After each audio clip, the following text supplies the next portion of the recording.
بسم الله الرحمن الرحيم الحمد لله والصلاة على أهلها واللعنة الدائمة على أعدائهم أجمعين من يومنا هذا إلى قيام يوم الدين. درود جمع مدارم اللهم صل على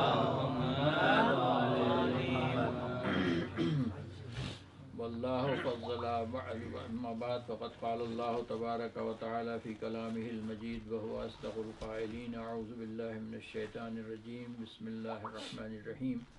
والله فضل بعضكم على بعض في الرزق فما الذين فضلوا براد رزقهم على ما ملكت أيمانهم فهم فيه سواء أفبنعمة الله يجحدون. درود بھیجیں محمد وآل محمد.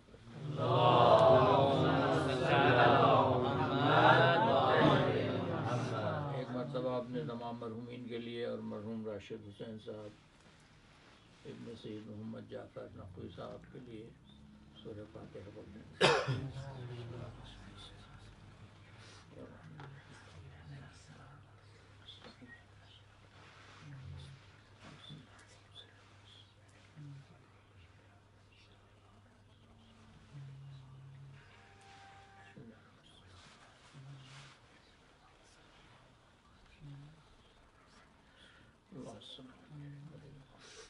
اللهم اغفر للمؤمنين والمؤمنات والمسلمين والمسلمات الأحياء منهم والأموات اللهم بيننا وبينهم بالخيرات إنك مجيب الدعوات. السلام علیکم ورحمۃ اللہ وبرکاتہ. گفتگو ہماری اس آیہ کریمہ پر چل رہی تھی کہ اللہ نے تم میں سے بعض لوگوں کو بعض لوگوں پر فضیلت عطا کی ہے رزق میں. تو جن لوگوں کو جس قسم کے رزق میں فضیلت عطا کی ہے ان کا فریضہ ہے کہ وہ اللہ کی اس عطا کو اپنے دوسرے ساتھیوں تک پہنچائیں اور وہ اس میں برابر کے ہیں. یہ نہ سمجھیں کہ یہ چونکہ ہم نے کمایا ہے اور ہم تک پہنچائے لہذا ہم اس کے زیادہ حصے دار ہیں اور جو محتاج ہے وہ کم حصے دار ہے. اس سلسلے میں چند گفتگو ہوئی تھیں اور اس گفتگو کے نتیجے میں کچھ سوال آئے تھے. لیکن اس سے پہلے کہ ہم ان سوالوں کے جواب کی طرف چلیں اس بات کی طرف توجہ ہماری ضروری ہے اور ہمیں اس بات کی بھی ضرورت ہے کہ اپنے معاشرے کی اس بات کی طرف توجہ دلائیں اور اس طرح تربیت کریں کہ ہم جو یہ سمجھتے ہیں کہ بعض لوگ اگر جہالت میں مبتلا ہیں کیونکہ علم بھی رزق ہے، معنویت بھی رزق ہے. یہ توفیق کے انسان عبادت کرے اور اس عبادت میں اس کو لذت حاصل ہو یہ بھی رزق ہے. رزق سے مراد فقط نان شبینہ نہیں ہے، فقط مکان اور دکان اور لباس اور سواری نہیں ہے. جتنی بھی انسان کی فکری، روحانی، علمی، عقلی اور معنوی ضرورتیں ہیں ان تمام ضرورتوں کا پورا ہونا رزق ہے.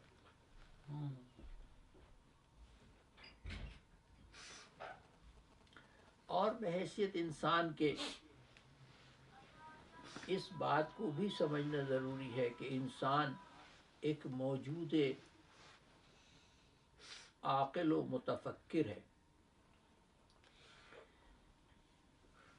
اس لیے انسان کا بنیادی رزق جس کی طرف اس کو توجہ ہونا چاہیے آگے جی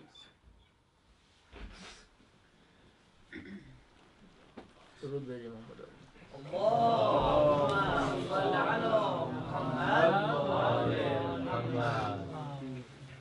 تو انسان کا بنیادی رزق جس کی طرف اس کو توجہ دینا چاہیے، جس کی طرف اس کی کوششوں کا اور ہمتوں کی توجہ ہونا چاہیے ہے وہ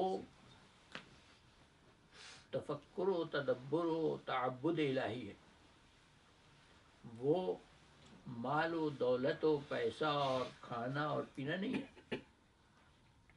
اور یہ ہمارا اور آپ کا فریضہ ہے کہ ہم انسانوں کی اس بات پر تربیت کریں اور اس بات کی طرف توجہ دلائیں ان کو کہ وہ اس رزق طرف کہ جو ان کا رزق حقیقی اور واقعی ہے، جس کی وجہ سے ان کو کائنات کی بہت سی مخلوقات، کائنات کے بہت سے مخلوقات کے اوپر فضیلت دی گئی ہے، اس کی طرف توجہ ان کی زیادہ ہو بنسبت اس رزق کے جو ان کے لیے دوسرے اور پست درجے کا ہے۔ تو بہرحال یہ جو رزق اللہ دیتا ہے کسی کو، وہ چاہے علم ہو، چاہے عزت ہو، چاہے اقتدار ہو، چاہے فکر ہو، چاہے عبادت کی لذت ہو، چاہے فہم کے دروازے کھل جائیں اس کے، یا وہ رزق اس کے جسمانی اور اس دنیا کے پست معاملات سے متعلق ہو، اچھی بیوی، اچھی اولاد، اچھی گاڑی، اچھا مکان، جس کو کہتے ہیں کہ ربنا آتنا فی الدنیا حسنۃ میں کہتے ہیں کہ اس حسنہ سے مراد ہے کہ اچھی بیوی ہو، اچھا مکان ہو، اچھی گاڑی ہو، یہ کہتے ہیں نا۔ ہوگا شاید کسی کے لیے یہی ہو، لیکن جو صاحبان فکر و عقل ہیں، جو انسان کی واقعیت کو سمجھتے ہیں، وہ دنیا کی حسنہ بھی تفکر و تعقل و تدبر و علم میں ہی دیکھتے ہیں۔ بہرحال تو یہ جو ہم سوچتے ہیں کہ کبھی کہ میں نے اپنی محنت سے علم حاصل کیا بھائی، اس لیے میں اتنی آسانی سے کیوں ہوں۔ آج کل تو ایک بہت نادر روش حوزے میں بھی چل پڑی ہے۔ پہلے ایک زمانہ تھا کہ حوزے میں طالب علم کو سمجھا جاتا تھا کہ یہ اللہ کا مہمان ہے، لہذا اس سے کچھ لیا نہیں جاتا تھا، اس کو دیا جاتا تھا، تم پڑھو۔ اور دیا بھی اتنی جاتا تھا کہ اس کی قوت لا یموت پوری ہو، وہ علم کے لیے ہی آتا تھا اور علم کے لیے ہی رہتا تھا اور علم لے کر ہی جاتا تھا۔ لیکن اب تو ماشاءاللہ سے حوزے میں بھی یہ ہو گیا کہ کہتے ہیں کہ بغیر پیسے کے ہم نہیں پڑھائیں گے بھائی، اور ایسے ایسے استاد حوزے میں الحمدللہ رب العالمین، خدا ان سے نجات دے ہم کو جلد از جلد، کہ پیدا ہو گئے ہیں کہ جو پڑھاتے اس شرط پر ہیں کہ میں جو تمہیں پڑھاؤں گا، اگر وہ تم کسی کو پڑھاؤ تو پیسے لیے بغیر نہیں پڑھاؤ، تم کو بھی میں بغیر پیسے لیے نہیں پڑھاؤں گا، بغیر پڑھاؤں گا، اور تم بھی بغیر پیسے لیے نہ پڑھاؤ۔ کتنی بڑی بات ہے، بہت بڑی بات ہے نا، تقابل علمی ہو رہا ہے نا۔ مجھے یاد آیا کہ مولانا کو کسی نے میرے پاس بھیجا، پاکستان میں مجھے کوئی کام تھا اپنی لائبریری کے سلسلے میں، تو ایک صاحب نے کہا کہ ایک مولانا ہے، وہ آپ تھوڑے کام گئے، تو آئے وہ میرے پاس، تو میں نے کہا کہ آپ کے کیا فضائل ہیں، تو انہوں نے اپنے بڑے فضائل بتائے۔ ان فضیلتوں میں سے ایک فضیلت یہ بتائی کہ میری دعائیں قبول ہوتی ہیں، اس لیے میں جب دعا کرتا ہوں کسی کے لیے تو اس سے پیسے لیتا ہوں۔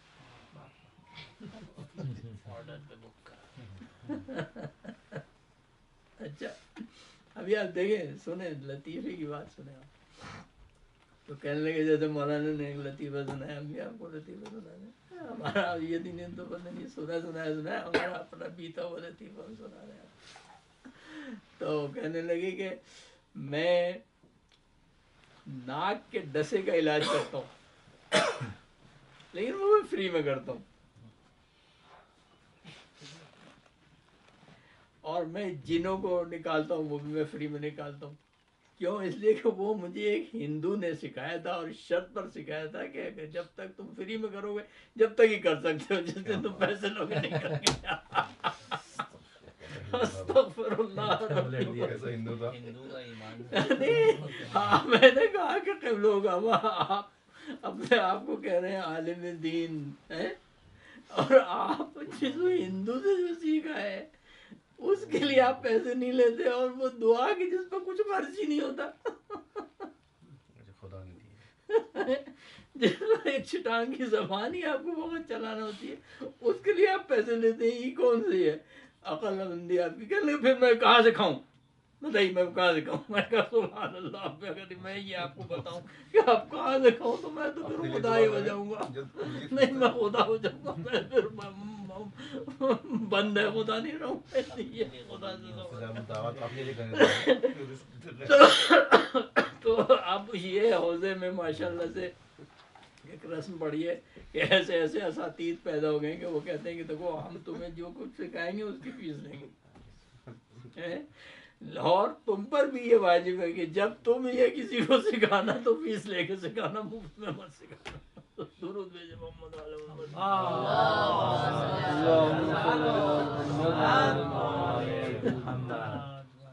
تو وہ کہتے ہیں ہم فی سوا، برابر ہے، ہم کیونکہ تم سے فیس دے رہے ہیں تم بھی فیس دو، برابر.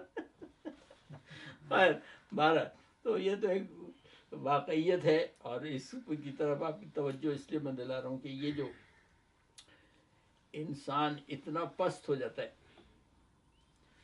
کہ وہ اپنی واقعی حقیقت کو اور اس سربلندی کو فراموش کر کے چھوٹی چھوٹی باتوں میں اپنے آپ کو اس طرح سے گھیر دیتا ہے کہ وہ جو اس کی خلافت الہیہ ہے اس منصب سے وہ نیچے اتر آتا ہے. تو اس مقام کے لیے کہا گیا ہے کہ ہم کالانعام بل ہم اضل سبیلا. تو ہمیں ہمارا فریضہ یہ ہے کہ ہم خود بھی اپنے اندر اس کیفیت کو پیدا کریں اور اپنے عوام الناس کو بھی اس بات کی طرف تربیت دیں کہ تمہارا ہم غم پیٹ نہیں ہونا چاہیے، تمہارا ہم غم ناف سے نیچے نہیں ہونا چاہیے، تمہارا ہم غم تفکر و تدبر و تعقل و تعلم ہونا چاہیے. امام جعفر صادق علیہ السلام نے کتاب الکافی میں شیخ کلینی نے اس روایت کو نقل کیا ہے کہ اگر میرا بس چلے تو میں ان جوانوں کے سروں پر کوڑے لگاؤں تاکہ یہ علم حاصل کریں. اب آپ دیکھیں کتنی تکلیف دہ بات ہے کہ میں نے ایک پڑھے لکھے مجمع میں یہ بات عرض کی کہ اصولی طور پر اسلام یہ چاہتا ہے کہ ہر انسان، ہر مسلمان عالم ہو، ٹھیک ہے، اور اسلام یہ بھی چاہتا ہے کہ ہر انسان مسلمان ہو.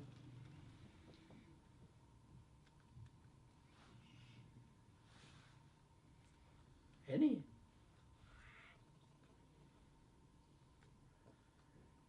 اس لیے کہا کہ طلب العلم فریضۃ علی کل مسلم و مسلمۃ، نہیں کہا کہ یہ ایک استحباب کی حیثیت رکھتا ہے.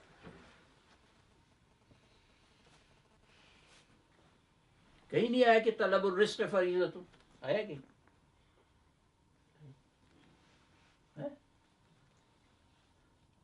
جہاں بھی رزق دنیاوی کی بات ہے، پیسہ کمانے کی بات ہے، وہاں یہی کہا ہے کہ یہ استحباب ہے کہ تم پیسہ کمانے کے لیے تگ و دو کرو، مستحب عمل ہے حلال کمائی کرنا. لیکن علم کے لیے کہا کہ طلب العلم فریضۃ علی کل مسلم و مسلمۃ، ہر مسلمان اور ہر مرد و اور زن پر کہ جو اللہ کی بندگی کا اقرار کرتا اور کرتی ہے اس پر واجب ہے، واجب کفائی نہیں، واجب عینی ہے کہ وہ علم حاصل کرے. تب وہ جب ایک پڑھی لکھی محفل میں کہ جہاں بہت بظاہر ہائی کلاس لوگ تھے یہ بات عرض کی تو اس پر بہت شدید اعتراض کیا گیا اور کہا کہ مولانا آپ کیسی بات کرتے ہیں، اگر سب پڑھ لکھ جائیں گے تو پھر ٹوائلٹ کون دھوئے گا، جھاڑو کون دے گا، صفائی کون کرے گا. میں نے کہا کہ بھائی یہ کون سی بات ہے؟ اول تو یہ کہ پڑھے لکھے کے لیے جھاڑو دے دینا کوئی عیب نہیں ہے. میرے ایک دوست تھے، مرحوم ہو گئے، پروفیسر تھے، ہیڈ آف دی ڈپارٹمنٹ تھے کراچی یونیورسٹی کے. وہ کہتے تھے کہ جب ہم گئے انگلینڈ پڑھنے کے لیے تو وہاں ہم جب پی ایچ ڈی کر رہے تھے تو ہم لوگوں کے گھروں میں جا کے ٹوائلٹ صاف کرتے تھے. کیوں؟ اس لیے کہ اس میں پیسے زیادہ ملتے تھے.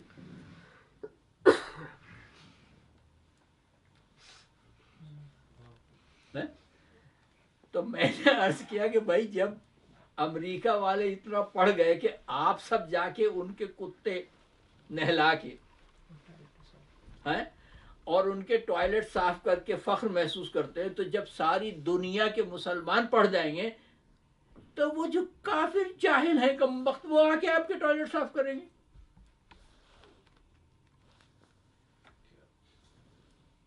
آپ کو اپنی ٹوائلٹ کی صفائی کی کیوں اتنی فکر ہے کہ کون کرے گا؟ اور اب تو ٹوائلٹ صاف کرنے کو بات ہی نہیں رہی، وہ تو زمانہ ہی بدل گیا کہ جب ٹوائلٹ صاف کرنے میں بڑی دشواریاں ہوتی تھیں. اب ٹوائلٹ صاف کرنا کیا،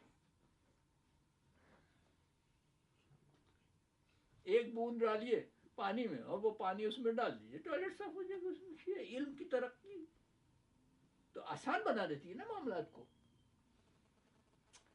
تو آپ دیکھیں نا، اس پست سوچ سے نکالنا قوم کا بہت ضروری ہے کہ انسان اپنی سربلندی اور عزت اور تکامل کو تنزل اور ذلت میں نہ بدلے.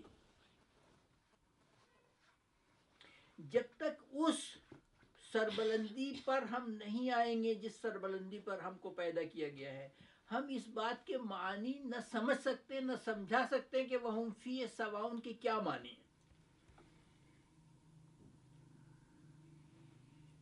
جب بھی کہیں پر بات ہوتی ہے کہ صاحب آپ اس کی مدد کریں تو وہ جواب کیا ملتا ہے کہ صاحب یہ تو آپ تو ہم نے اپنی محنت سے کمائے، وہ بھی محنت کرے. اچھا، اور پھر یہ بھی جو فقر و فاقہ چل رہا ہے دنیا میں وہ کیوں ہے؟ اور وہ ان ممالک میں کیوں زیادہ ہے کہ جن ممالک میں علم و دانش کی کمی ہے؟ کیوں زیادہ ہے ان ممالک میں؟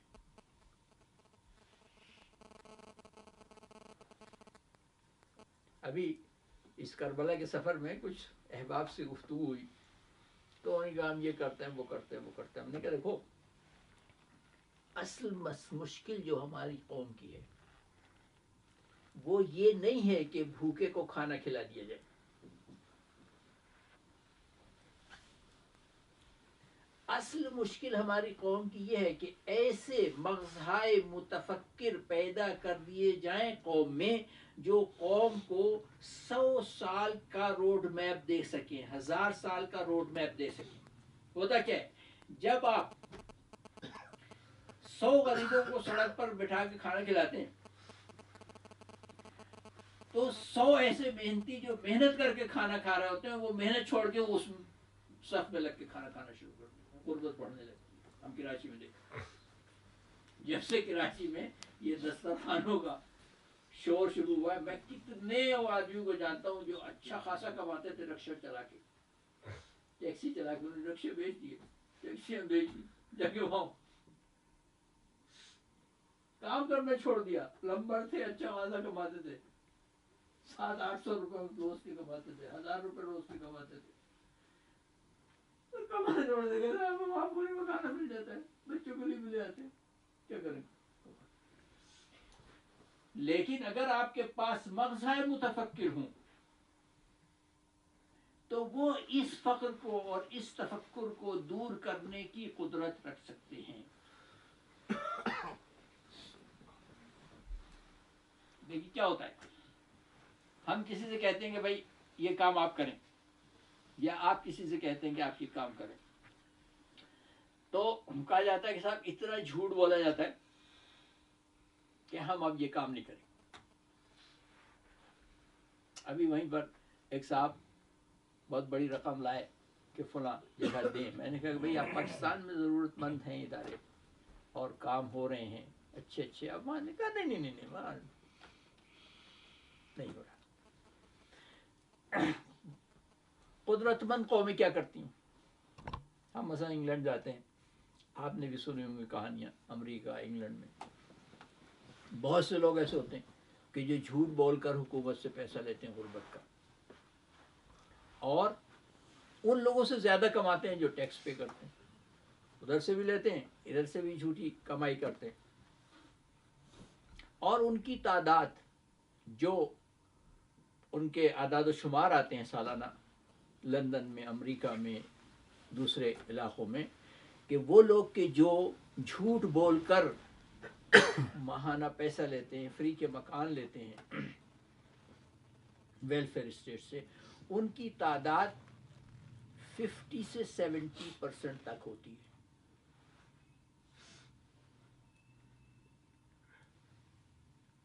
لیکن وہ لوگ کہ جو اس اسکیم کو چلا رہے ہیں وہ یہ کہتے ہیں کہ ہم ان 60-70% جھوٹوں کی وجہ سے ان 40-30% سچوں کا حق غصب نہیں کر سکتے.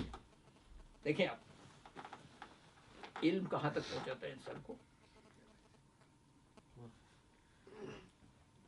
ہم کہتے ہیں نہیں، ہمیں 2 جھوٹے چونکہ مل گئے لہٰذا ہم 100 سچوں کو نہیں دیں گے.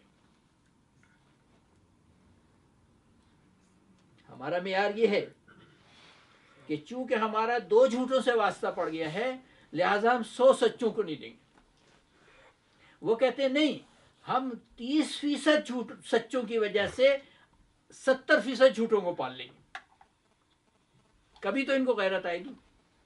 اگر ان کو نہیں غیرت آئے گی، ان کی نسل میں تو غیرت پیدا ہوگی.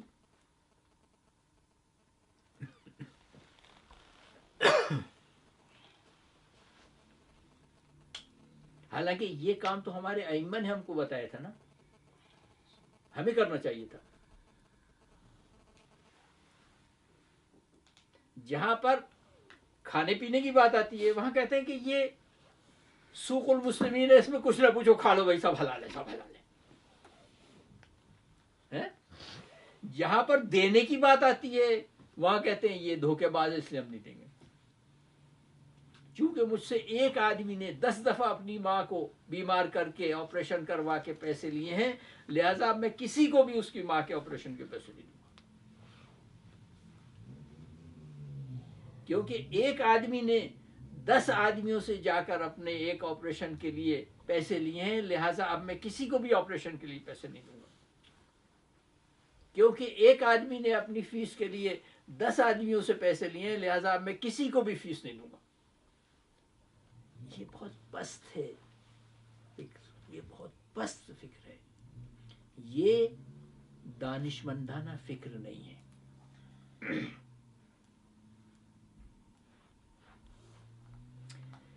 تو یہ جو اللہ یہاں فرما رہا ہے اس میں 2 باتیں بنیادی ہیں جس کی وجہ سے بار بار میں اس آیت کو آپ بزرگوں کے سامنے دہرا رہا ہوں. ویسے بھی قرآن کی ہدایت ہے ذکر ان الذکر تنفع المؤمنین، بار بار دہراؤ اچھی باتوں کو کیونکہ یہ باتیں مومنوں کو فائدہ پہنچاتی. تو اس میں 2 باتیں بہت اہم ہیں. پہلی بات یہ کہ کسی بھی ایسے انسان کو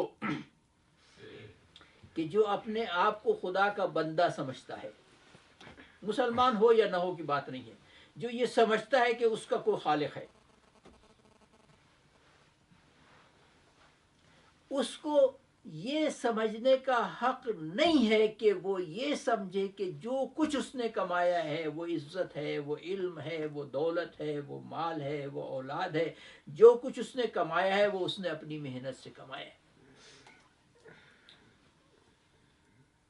اگر کسی نے اچھی اولاد تربیت کر لی، یہ نہ سمجھے کہ میری تربیت سے یہ اچھی ہوئی، کیونکہ اگر اس کی تربیت سے ہی پر ہی بھی نہ ہوتی تو نوح کی اولاد خراب نہیں ہو سکتی تھی. پھر اتنے بڑے بڑے انبیاء کی اولادیں خراب نہیں ہو سکتی. پھر حضرت یعقوب کی اولاد ایسی نہیں ہو سکتی جیسی ہوئی. بہت سی مثالیں، ایک دو نہیں، ہزاروں مثالیں. اسی طرح سے ہم دیکھتے ہیں کہ بہت اچھے اچھے تاجر بینکرپٹ ہو جاتے ہیں. بہت پڑھے لکھے لوگ کچھ نہیں کر پاتے.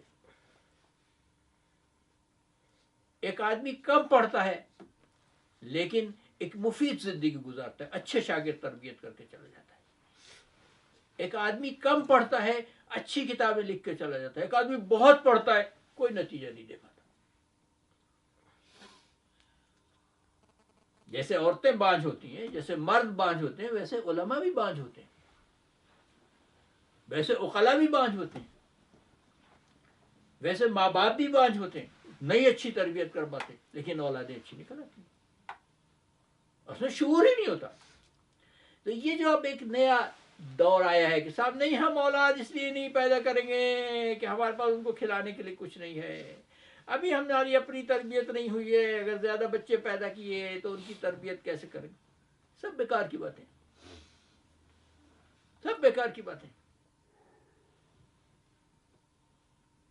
جو شخص بھی یہ جانتا ہے کہ خدا اس کے سر پر ہے، اس کو اس بات پر ایمان ہونا چاہیے کہ یہ جو کچھ بھی اس کو ملتا ہے وہ اس کی محنت کے نتیجے میں نہیں ملتا. محنت کا نتیجہ وہاں اس کو ملے گا. ھذا کان لکم جزاء وکان سعیکم مشکورا. وہ جو سعی آپ نے کی ہے اس کا وہ شکریہ وہاں ادا کرے گا بنفس نفیس. یہاں آپ کو آپ کی سعی کا نتیجہ نہیں مل رہا. دوسری بات یہ انسان کو سمجھنے کی ہے کہ جو کچھ بھی اس کو خدا کی طرف سے عنایت ہوا ہے اس میں وہ سب کو برابر کا شریک سمجھے. اگر وہ سب کو برابر سے نہیں بھی دے رہا ہے، کم سے کم اس کو یہ احساس ہونا چاہیے کہ وہ ایک کام نہیں کر رہا ہے. اس پر اسے غرور نہیں ہونا چاہیے کہ میں نے کمایا ہے میں کیوں دوں. اگر وہ نہیں بھی دے رہا ہے، کوئی اسباب و علل ایسے ہیں کہ جس کے نتیجے میں وہ عزت، وہ مقام، وہ علم، وہ دولت لوگوں میں برابر تقسیم نہیں بھی کر پا رہا ہے، تو کم از کم اس کو یہ شعور اور یہ ادراک ہونا چاہیے کہ جو اس کا فریضہ تھا اس فریضے کو وہ ادا نہیں کر رہا ہے. اس پر مان نہ کرے کہ میں بہت کر رہا ہوں. درود بھیجے محمد علیہ.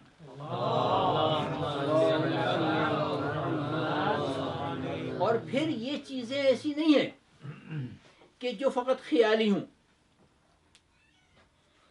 میں نے بہت وقت گزارا ہے اس کے اوپر، بہت بچپنے سے. ہر اس بات کو کہ جو میں نے قرآن مجید میں پڑھی، ہر اس بات کو جو میں نے حدیث میں مطالعہ کی، اس کو میں نے تجربے کی بھٹی سے گزارا ہے.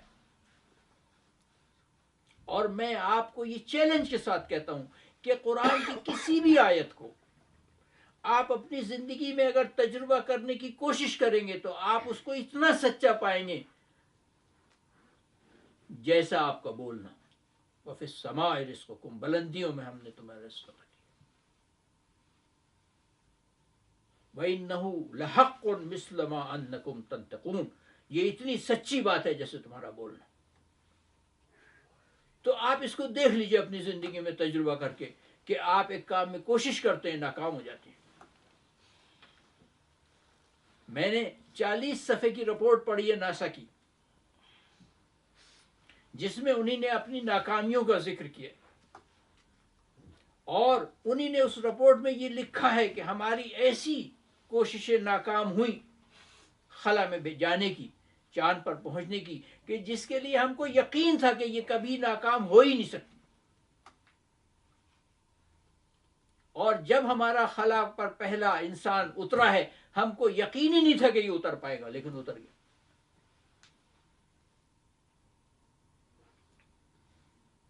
اور انہوں نے ایسی ایسی کامیابیاں بھی اپنی لکھی ہیں کہ جس کے بارے میں انہوں نے لکھا ہے کہ ہمیں یقین ہی، ہمیں تصور بھی نہیں تھا کہ ہمیں اتنی بڑی کامیابی ہوگی، لیکن اتنی بڑی کامیابی ہوگی.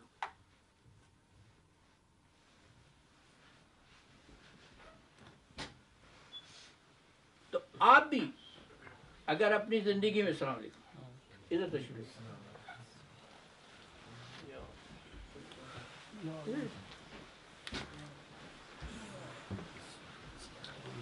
درود بھیجو محمد.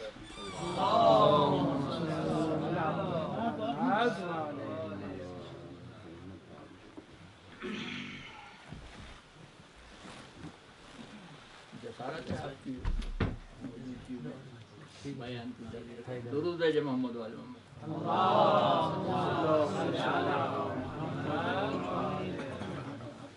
تو وہ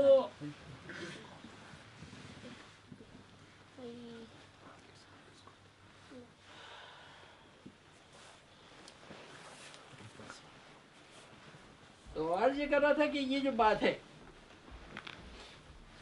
کہ جب آپ اپنی زندگی میں خود تجربہ کریں اس بات کا کہ آپ ایک کام کے لیے محنت کرتے ہیں اور وہ نتیجہ نہیں نکلتا جس کے لیے آپ وہ محنت کرتے ہیں، نتیجہ کچھ اور نکلتا ہے. یہ جو عام طور سے بعض چیزوں کے سلسلے میں بہت عام ہے بات کہ صاحب شادی جو ہے جوا ہے، کچھ پتہ نہیں کیسا نہیں جوا ہوا کچھ نہیں ہوتا. یہ بات ہوتی تفضل الہی کی. اللہ نے آپ پر تفضل کیا. آپ ایک آدمی ڈھونڈ ڈھونڈ کے مر جاتا ہے اور ڈھونڈنے کے بعد بڑی مین میخ نکالنے کے بعد ایک لڑکا پسند کرتا ہے اپنی بیٹی کے لیے، یا ایک لڑکی پسند کرتا ہے اپنی بیٹے کے لیے، یا وہ خود پسند کرتے ہیں آپس میں ایک دوسرے کو اور بڑا مان کرتے ہیں کہ بڑی اچھی زندگی گزری. لیکن جب ملتے ہیں تو خود ان کی زندگی ان دونوں خاندانوں کی زندگی خراب ہو جاتی ہے. ایک آدمی کے بعد ایسے ہی ایک لڑکا آتا ہے کہ مجھے آپ کی بیٹی چاہیے، تو جاؤ لے جاؤ. لوگ کہتے ہیں کہ یار آپ نے نہ خاندان دیکھا نہ پاندان دیکھا، یہ کر دیا. اور اتنی اچھی گزرتی ہے کہ دونوں خاندان جو وہ اتنے بڑے ہو جاتے ہیں کہ کہاں سے کہاں پہنچ جاتے ہے نہیں. یہ تفضل الہی ہوتا ہے، یہ اللہ کی طرف سے ہوتا ہے، یہ انسان کے بس کی بات نہیں ہوتی. اسی طرح سے اب تو یہ بہت زیادہ ہو گیا، پہلے تو یہ بات اتنی عام نہیں تھی لیکن اب بہت زیادہ ہو گیا کہ ایک لڑکا کہتا ہے کہ نہیں مجھے انجینئر ہی بننا ہے.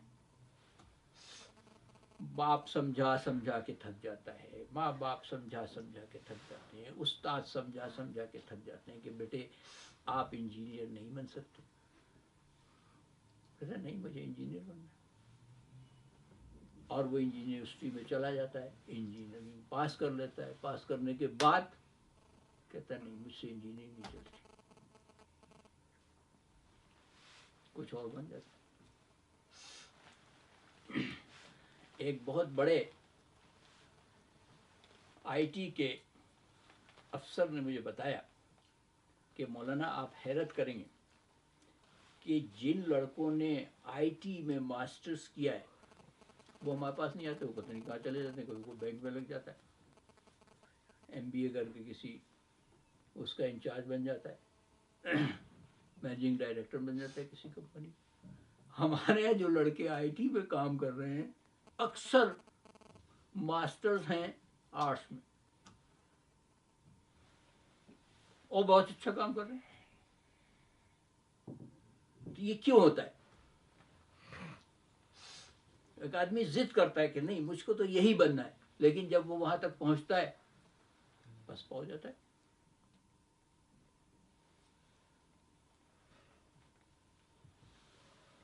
آپ دیکھیں دنیا میں آپ کے ارد گرد کے معاشرے میں یہ باتیں بہت سی. ایک آدمی بہت پڑھ لکھ جاتا ہے، ٹیکسی ڈرائیور بنتا ہے، ایم اے پی ایچ ڈی ہے، ٹیکسی ڈرائیور کے علاوہ کچھ کر ہی نہیں پاتا.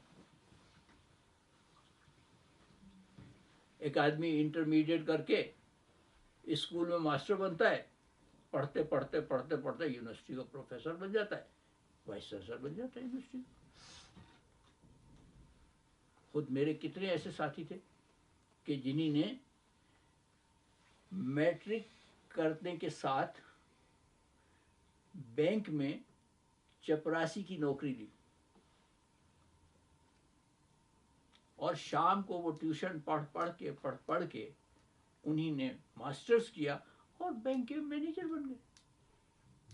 اسی بینک میں جس میں وہ